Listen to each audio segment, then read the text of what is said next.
pour beaucoup de fleurs dont le nom vient de leur découvreur. En français, nombre de gâteaux et de desserts tirent leur nom de leur inventeur. En voici quelques exemples célèbres. La pêche melba, cette préparation à base de fruits avec glace et amandes grillées que l'on trouve sur les cartes des glaciers. Son nom descend d'une célèbre cantatrice australienne de la fin du 19e siècle, dont le nom de scène était Nellie Melba, alors qu'elle était à l'affiche de l'Opéra de Londres, où elle devait interpréter Lohengrin de Richard Wagner. Par gentillesse, elle envoya 2 places d'orchestre au cuisinier français Auguste Escoffier, lequel, pour la remercier, inventa cette fameuse pêche melba. Il fit tout d'abord sculpter dans de la glace le cygne, l'oiseau héros de cet opéra. Il y plaça ensuite une couche de glace à la vanille, des morceaux de pêche blanche nappés d'une purée de framboise. Le nouveau dessert était né.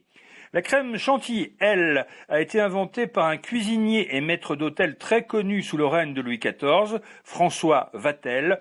À l'époque, les grandes fêtes se déroulaient dans de magnifiques châteaux proches de Paris, et c'est dans l'un d'eux que le grand maître de l'art culinaire créa une crème battue jusqu'à devenir de la mousse.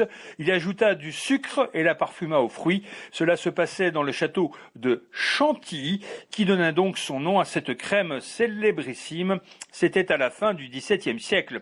Enfin, un mot de baba.